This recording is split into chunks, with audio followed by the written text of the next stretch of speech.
எசேக்கியேல் அதிகாரம் 23. கர்த்தருடைய வார்த்தை எனக்கு உண்டாக்கி அவர், மனுபுத்திரனே, ஒரே தாயின் குமாரத்திகளாகிய 2 ஸ்திரீகள் இருந்தார்கள். அவர்கள் எகிப்திலே வேசித்தனம் பண்ணினார்கள். தங்கள் இளம் பிராயத்திலே வேசித்தனம் பண்ணினார்கள். அங்கே அவர்களுடைய ஸ்தனங்கள் அமுக்கப்பட்டு அவர்களுடைய கன்னிமையின் கொங்கைகள் தொடப்பட்டது.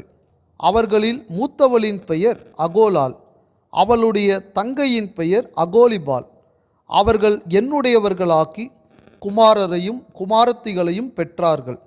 இவைகளே அவர்களுடைய பெயர்கள். அகோலாள் என்பதற்கு சமாரியா என்றும், அகோலிபாள் என்பதற்கு எருசலேம் என்றும் பொருளாம். அகோலாள் என்னுடையவளாய் இருக்கும்போது சோரம் போனாள். நீலாம்பரம் தரித்த தலைவரும் அதிபதிகளும் சௌந்தரிய வாலிபரும் குதிரைகளின் மேல் ஏறுகிற வீரருமாயிருந்த சமீப தேசத்தாராக்கிய அசிரியர் என்கிற தன் சிநேகிதர் மேல் அவள் மோகித்து, அசிரியரின் புத்திரரில் சிரேஷ்டமான அனைவரோடும் தான் மோகித்த அனைவரோடும் தன் வேசித்தனங்களை நடப்பித்து அவர்களுடைய நரகலான சகல விக்கிரகங்களாலும் தீட்டுப்பட்டு போனாள். தான் எகிப்திலே பண்ண வேசித்தனங்களை அவள் விடவில்லை. அவர்கள் அவளுடைய வாலிபத்திலே அவளோடே சயனித்து அவளுடைய கன்னிமையின் கொங்கைகளை தொட்டு அவளிடத்தில் தங்கள் வேசித்தனத்தை நடப்பித்தார்கள். ஆகையால் அவளுடைய சிநேகிதரின் கையிலே, அவள் மோகித்திருந்த அசிரிய புத்திரரின் கையிலே நான் அவளை ஒப்பு கொடுத்தேன். அவர்கள் அவளை நிர்வாணமாக்கினார்கள். அவளுடைய குமாரரையும் அவளுடைய குமாரத்திகளையும் சிறைப்பிடித்து அவளையோ பட்டயத்தினால் கொன்று போட்டார்கள். அப்படியே அவளிடத்தில் ஆக்கினைகள் செய்யப்பட்டபடியினால் ஸ்திரீகளுக்குள் அவகீர்த்தி உள்ளவளானாள். அவளுடைய தங்கையாக்கிய அகோலிபாள் இதை கண்டும் தன் மோக விகாரத்தில் அவளை பார்க்கிலும் கெட்டவளானாள். தன் சகோதரியின் வேசித்தனங்களிலும் தன் வேசித்தனங்கள் அதிகமாயிற்று. மகா அலங்கார உடுப்புள்ள தலைவரும் அதிபதிகளும் குதிரைகள் மேல் ஏறுகிற வீரரும் சௌந்தரியம் உள்ள வாலிபருமான சமீப தேசத்தாராக்கிய அசிரிய புத்திரர் மேல் மோகம் கொண்டாள். அவளும் அசுத்தமானாள் என்றும் அவர்கள் இருவரும் ஒரே வழியில் போனார்கள் என்றும் கண்டேன். அவள் தன் வேசித்தனங்களில் அதிகரித்தாள். சுவரில் ஜாதி லிங்கத்தால் சித்திரந்தீர்ந்த கல்தேயரின் புருஷ சுரூபங்களை கண்டாள். அவர்கள் எல்லாரும் தங்கள் ஜென்ம தேசமாக்கிய கல்தேயாவில் உள்ள பாபிலோன் புத்திரரின் சாயலாக தங்கள் அறைகளில் கச்சை கட்டினவர்களும் தங்கள் தலைகளில் சாயந்தீர்ந்த பெரிய பாகைகளை தரித்தவர்களும் பார்வைக்கு ராஜகுமாரர்களுமாக இருந்தார்கள். அவளுடைய கண்கள் அவர்களை பார்த்தவுடனே அவள் அவர்கள் மேல் மோகித்து கல்தேயாவுக்கு அவர்கள் அண்டையிலே ஸ்தானாதிபதிகளை அனுப்பினாள். அப்பொழுது பாபிலோன் புத்திரர் அவள் அண்டையிலே சிநேக சம்போகத்துக்கு வந்து தங்கள் வேசித்தனங்களால் அவளை தீட்டுப்படுத்தினார்கள். அவள் இவர்களால் தீட்டுப்பட்டு போன பின்பு அவள் மனது அவர்களை விட்டு பிரிந்தது. இவ்விதமாய் அவள் தன் வேசித்தனங்களை வெளிப்படுத்தி தன்னை நிர்வாணமாக்கின போது என் மனம் அவளுடைய சகோதரியை விட்டு பிரிந்தது போல அவளையும் விட்டு பிரிந்தது.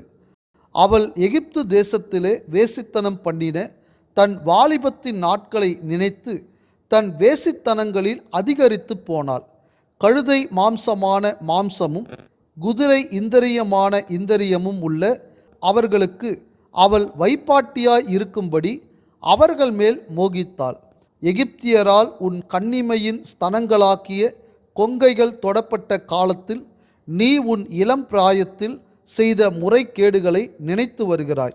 ஆகையால் அகோலிபாலே, கர்த்தராகிய ஆண்டவர் சொல்லுகிறது என்னவென்றால், இதோ உன் மனது விட்டு பிரிந்த உன் சிநேகிதரை நான் உனக்கு விரோதமாக எழுப்பி உனக்கு விரோதமாக அவர்களை சுற்றிலும் வரப்பண்ணுவேன்.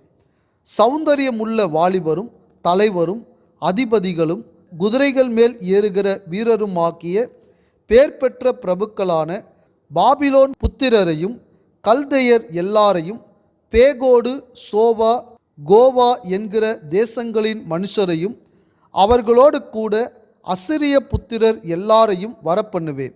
அவர்கள் வண்டில்களோடும் இரதங்களோடும் எந்திரங்களோடும் ஜனக்கூட்டத்தோடும் கேடகங்களும் பரிசைகளும் தலை சீராக்களும் தரித்தவர்களாய் உனக்கு விரோதமாக வந்து உன்னை சுற்றிலும் பாளையம் இறங்குவார்கள். அவர்களுக்கு முன்னே நான் நியாயத்தை விளங்க பண்ணுவேன்.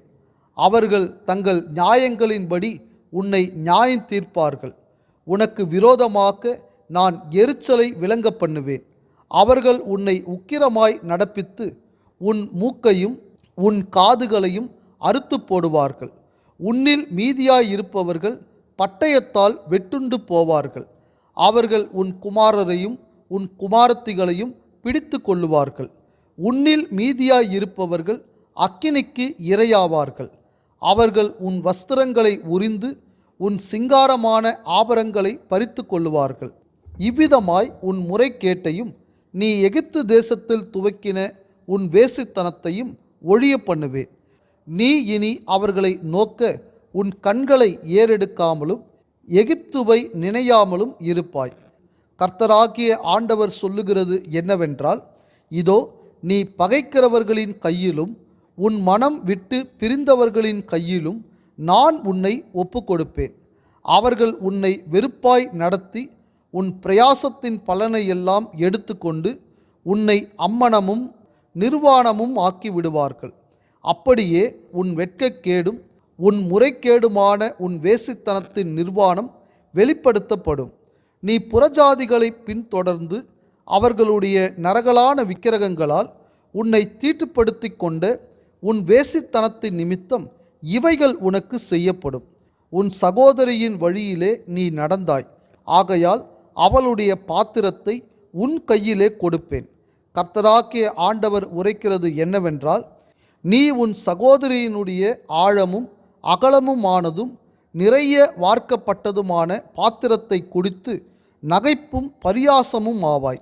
சமாரியா என்னும் உன் சகோதரியினுடைய பாத்திரமாயிருக்கிற பிரமிப்பும் பாழ்கடிப்பும் என்கிற பாத்திரத்தால் வெறியினாலும் சஞ்சலத்தினாலும் நிறையப்படுவாய். நீ அதில் இருக்கிறதை குடித்து உறிஞ்சி அதன் ஓடுகளை உடைத்து போட்டு உன் ஸ்தனங்களை கீறிக்கொள்வாய்.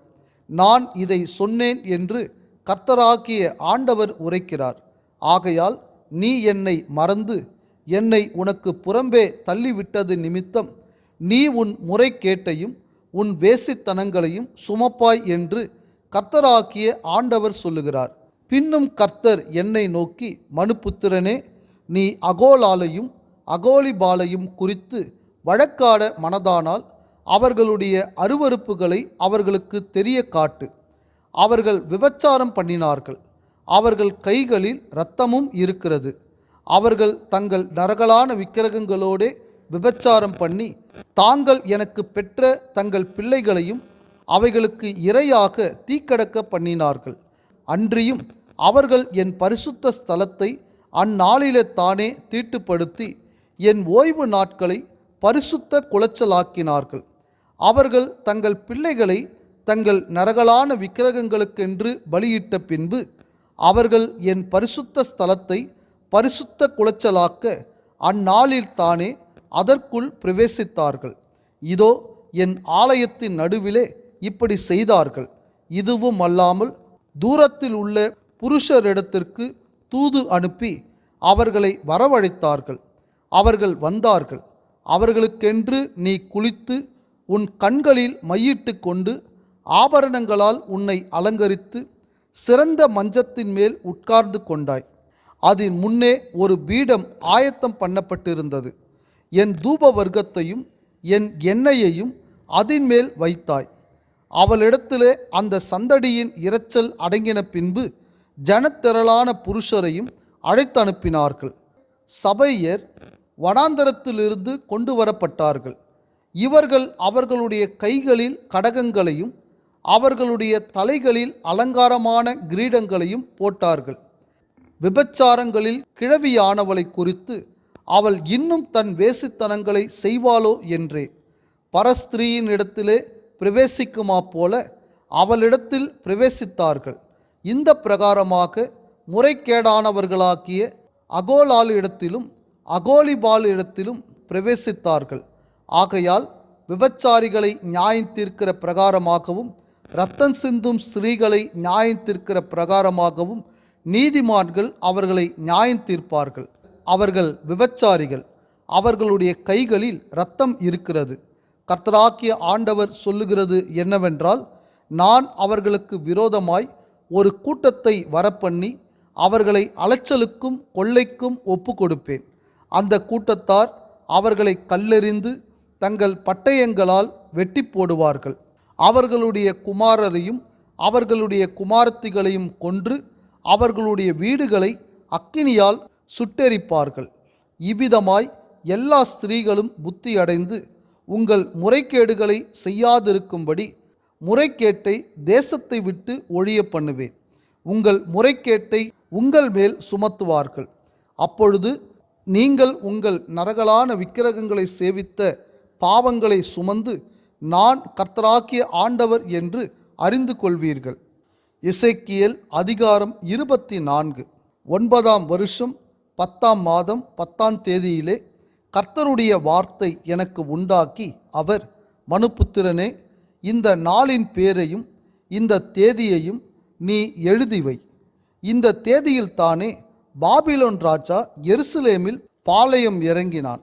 இப்போதும் நீ கலக வீட்டாருக்கு ஒரு உபமானத்தை காண்பித்து அவர்களை நோக்கி, கர்த்தராகிய ஆண்டவர் உரைக்கிறது என்னவென்றால், ஒரு கொப்பரையை அடுப்பிலே வை, அதை அடுப்பிலே வைத்து அதிலே தண்ணீரை விடு. சகல நல்ல கண்டங்களான பின்னந்தொடைகளும் முன்னந்தொடைகளுமாக்கிய கண்டங்களை சேர்த்து அதிலே போடு. நல்ல எலும்புகளால் அதை நிரப்பு. ஆட்டு மந்தையில் தெரிந்து கொள்ளப்பட்டதை அதற்காக கொண்டு வந்து எலும்புகளை அதன் கீழே குவித்து எரிக்க வேண்டும். அதில் உள்ள எலும்புகளும் வேகத்தக்கதாக அதை பொங்க பொங்க காய்ச்ச வேண்டும். இதற்காக கர்த்தராகிய ஆண்டவர் சொல்லுகிறது என்னவென்றால், நுரை ஒட்டி கொண்டிருக்கிறதும் நுரை நீங்காததுமாக்கிய கொப்பரை எண்ணப்பட்ட இரத்தம் சிந்திய நகரத்துக்கு ஐயோ! அதில் இருக்கிறதை கண்டமாக எடுத்து கொண்டு போ. அதன் பேரில் சீட்டு போடலாகாது. அவள் இரத்தம் அவள் நடுவில் இருக்கிறது. மண்ணிலே மறைந்து போகும்படி அதை தரையிலே ஊற்றாமல் கற்பாறையிலே ஊற்றி போட்டாள். நீதியை சரி கட்டுவதற்காக கோபம் மூளும்படி நான் அவள் இரத்தத்தை மறைக்காமல் கண்மலையின் மேல் வைத்தேன். ஆதலால் கர்த்தராகிய ஆண்டவர் சொல்லுகிறது என்னவென்றால், இரத்தம் சிந்திய நகரத்துக்கு ஐயோ! நான் பெரிதான கட்டைகளை குவித்து எரிய பண்ணுவேன். திரளான விறகுகளை கூட்டு, தீயை மூட்டு, இறைச்சியை முருக வேவித்து சம்பாரங்களை இடு, எலும்புகளை எரித்து போடு. பின்பு கொப்பரை காய்ந்து அதன் களிம்பு வெந்து அதற்குள் இருக்கிற அதன் அழுக்கு உருகி அதன் நுரை நீங்கும்படி அதை வெறுமையாக தழலின் மேல் வை. அது மகா வருத்தத்தை உண்டாக்கியும் அதன் திரளான நுரை அதை விட்டு நீங்கவில்லை. அதன் நுரை அக்கினிக்கு உள்ளாக வேண்டியது. உன் அசுத்தத்தோடே முறைகேடும் இருக்கிறது. நான் உன்னை சுத்திகரித்தும் நீ சுத்தமாகாதபடியினால் இனி என் உக்கிரம் உன்னில் ஆறித்தீரு மட்டும் உன் அசுத்தம் நீங்கி சுத்திகரிக்கப்பட மாட்டாய். கர்த்தராகிய நான் இதை சொன்னேன், இது நிறைவேறும். நான் இதை செய்வேன். நான் பின்வாங்குவதும் தப்ப விடுவதும் மனஸ்தாபப்படுவதும் இல்லை. உன் வழிகளுக்கும் உன் செய்கைகளுக்கும் தக்கதாக உன்னை நியாயம் தீர்ப்பார்கள் என்று கர்த்தராகிய ஆண்டவர் சொல்லுகிறார். பின்னும் கர்த்தருடைய வார்த்தை எனக்கு உண்டாக்கி, அவர், மனுபுத்திரனே, இதோ நான் உன் கண்களுக்கு விருப்பமானவளை ஒரே அடியினாலே உன்னை விட்டு எடுத்து கொள்ளுவேன். ஆனாலும் நீ புலம்பாமலும் அழாமலும் கண்ணீர் விடாமலும் இருப்பாயாக. அலறாமல் பெருமூச்சு விடு. இழவு கொண்டாட வேண்டாம். உன் பாகையை உன் தலையிலே கட்டி உன் பாதரட்சைகளை உன் பாதங்களில் தொடுத்துக்கொள். உன் தாடியை மூடாமலும் துக்கம் கொண்டாடுகிறவர்களின் அப்பத்தை புசியாமலும் இருக்க கடவாய் என்றார். விடியற் காலத்தில் நான் ஜனங்களோடே பேசினேன். அன்று சாயங்காலத்தில் என் மனைவி செத்துப்போனாள். எனக்கு கட்டளையிட்டபடியே விடியற் காலத்தில் செய்தேன். அப்பொழுது ஜனங்கள் என்னை நோக்கி, நீர் செய்கிறவைகள் எங்களுக்கு என்னத்திற்கு அடையாளம் என்பதை எங்களுக்கு தெரிவிக்க மாட்டீரா என்று கேட்டார்கள். நான் அவர்களுக்கு பிரதியுத்தரமாக, கர்த்தருடைய வார்த்தை எனக்கு உண்டாக்கி, அவர், நீ இஸ்ரவேல் வீட்டாரை நோக்கி கர்த்தராகிய ஆண்டவர் உரைக்கிறது என்னவென்றால், இதோ உங்கள் பலத்தின் முக்கியமும் உங்கள் கண்களின் விருப்பமும் உங்கள் ஆத்துமாவின் வாஞ்சையுமாக்கிய என் பரிசுத்த ஸ்தலத்தை நான் பரிசுத்த குலைச்சலாக்குகிறேன். நீங்கள் விட்டு வந்த உங்கள் குமாரரும் உங்கள் குமாரத்திகளும் பட்டயத்தால் விழுவார்கள். அப்பொழுது நான் செய்தது போல நீங்களும் செய்வீர்கள். தாடியை மூடாமலும் துக்கம் கொண்டாடுகிறவர்களின் அப்பத்தை புசியாமலும் இருப்பீர்கள். உங்கள் பாகைகள் உங்கள் தலைகளிலும் உங்கள் பாதரட்சைகள் உங்கள் கால்களிலும் இருக்கும். நீங்கள் புலம்பாமலும் அழாமலும் இருந்து உங்கள் அக்கிரமங்களில் வாடிப்போய் ஒருவரையொருவர் பார்த்து தவிப்பீர்கள். அப்படியே எசேக்கியேல் உங்களுக்கு அடையாளமாக இருப்பான். அவன் செய்தபடி எல்லாம் நீங்களும் செய்வீர்கள். இப்படி வரும்போது நான் கர்த்தராகிய ஆண்டவர் என்று அறிந்து கொள்வீர்கள் என்று சொல் என்று உரைத்தார் என்றேன். பின்னும் மனுபுத்திரனே, நான் எந்த நாளிலே அவர்களுடைய பலத்தையும் அவர்களுடைய அலங்காரத்தின் மகிழ்ச்சியையும் அவர்களுடைய கண்களின் விருப்பத்தையும் அவர்களுடைய ஆத்துமாவின் விசேஷித்த வாஞ்சையையும் அவர்களுடைய குமாரரையும் அவர்களுடைய குமாரத்திகளையும் அவர்களை விட்டு எடுத்து கொள்ளுகிறேனோ, அந்த நாளிலே தானே தப்பி வந்த ஒருவன் உன்னிடத்தில் வந்து உன் காதுகள் கேட்க சொல்லுவான் அல்லவோ?